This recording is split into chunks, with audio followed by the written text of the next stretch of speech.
Италиядан Кытайга бара жаткан учактын кыймылдаткычы күйүп, башка шаарга чукулгонду. Италияда кытайлык авиакомпанияга таандык учактын оң канатынан абага көтөрүлгөндөн өрт чыккан. Бул туурасында чет элдик басылмалар жазышты. Маалымдалгандай, Boeing 787-нин ичинде 249 жүргүнчү, 16 экипаж мүчөсү болгон. Учак Римден Кытайдын Шэньчжэнь шаарына багыт алып бара жаткандыгы айтылган. Кырсык катталгандан кийин учак күйүүчү майларды деңиз үстүнө таштап, Фьюмичино шаарындагы аэропортко чукулгонгон. Кошумчалангандай, учактын оң капталындагы кыймылдаткычка чымчык кирип кеткендиктен өрт келип чыккан. Учак аэропортко ийгиликтүү конуп, жабыркагандар катталбаганы маалыматта кошумчаланган. Путиндин маалымат катчысы орус лидеринин Трамп менен байланышканын четке какты. Орусиянын президенти Владимир Путин Дональд Трамп менен телефон аркылуу байланышкан эмес.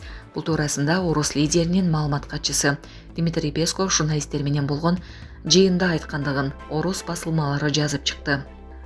Маалымдагандай, Песков суроолорго жооп берип жатып, мындай маалыматтар чындыкка дал келбей тургандыгын кошумчалаган. Ошондой эле кадыр барктуу маалымат булактары жалган маалыматтарды таратып жаткандыгына таң калган. Мындан тышкары азырынча Трамп менен байланышууга Путиндин пландары жок экендигин эскерткен. Белгилей кетсек, The Washington Post гезити Америка тараптын демилгеси менен Орусиянын президенти Владимир Путин менен АКШнын президенти Дональд Трамптын сүйлөшүүсү болгондугун жазып чыккан. Трамп президенттик кызматка отурары менен Орусия менен Украинаны сүйлөшүүгө чакырары айтылды. Америкадагы президенттик шайлоодо жеңип чыккан Дональд Трамп жаңы президенттик мөөнөтүнүн биринчи күнүндө Орусия менен Украинанын ортосунда сүйлөшүүлөрдү уюштураарын билдирди. Бул тууралуу чет элдик басылмалар жазышты. Анда Трамптын басма сөз катчысы Кэролайн Левит эми ал Орусия менен Украинанын ортосундагы тынчтык келишимин түзө алат деп билдирүү жасаган. Ошондой эле ал Дональд Трамп президенттик мөөнөттүн биринчи күнү согушту токтотуу үчүн Украина менен Орусияны сүйлөшүүгө чакыра турганын кошумчалаган. Трамп буга чейин Украинадагы жаңжалды бир күндө чече аларын бир нече жолу айткан.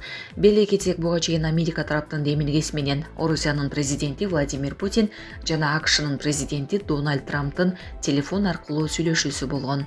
Урматтуу Москва шаарындагы мекендештер, эгерде сизди тиш оорусу тынчсыздандырып жатса, анда сизге Умбем клиникасын сунуштайбыз. Стоматология заманбап техникалык каражаттар жана материалдар менен камсыздалган. Жогорку даражадагы адистер өз ишинин сапатына кепилдик беришет. Хирургиялык стоматология, тиштерди кооздоп калыбына келтирүү, кандай гана оор абалдагы тиш болбосун, оорутпай алып салабыз, жулабыз. Тиштерди кесипкөй чеберчиликте, гигиеналык тазалоодон өткөрөбүз. Брекет системабыз да бар, имплантация жасайбыз. Протездөө, металлокерамика, цирконий жана башка түрлөрдү колдонуу менен сиз каалаган сапатта тиштериңиздерди оңдоп түзөп, салып жана тазалап беребиз. Биздин дарек Москва шаары, Нахимовский проспект метросу, Сивашская көчөсү 7 корпус 2. Байланыш номеру +7 925 103 22 77.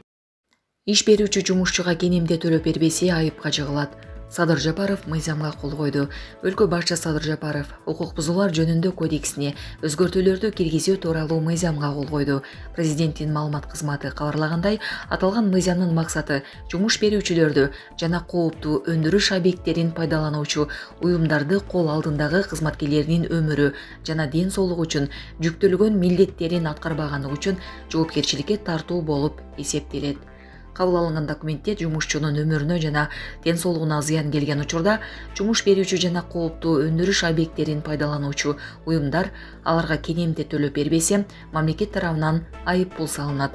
Белгиленген милдетти аткарбаган жеке жактарга 30 эсептик көрсөткүч, юридикалык жактарга 130 эсептик көрсөткүч өлчөмүндө айып пул каралган. Мамлекет башчы кол койгон мыйзам 2 октябрда жогорку кеңеш тарабынан кабыл алынган. Садыр Жапаров Пакистанын мамлекет башчысына терактка байланыштуу көңүл айтты. 11 ноябрда президент Садыр Жапаров Пакистанын президенти Асиф Али Зардариге жана өлкөнүн премьер-министри Шахбаз Шарифке Кветта шаарындагы темир жол вокзалында болгон терактка байланыштуу көңүл айтты. Пакистандын Кветта шаарында террордук актынын кесепетинен күнөөсүз адамдар курман болду жана жабыр тартты деген суук кабарды чоң кайгыруу менен кабыл алдым. Кыргыз Республикасы терроризмди жана анын жалпы тынчтыкка жана туруктуулукка коркунуч туудурган бардык түрлөрүн кескин түрдө айыптайт. Кыргызстан элинин жана жеке өзүмдүн атымдан курман болгондордун үй бүлөлөрүнө жана жалпы боордош Пакистан элине терең кайгыруу менен көңүл айтып, аза кайгысын тең бөлүшөм жана жабыр тарткандардын тез арада айыгып кетишин тилейм деп айтылат телеграммада.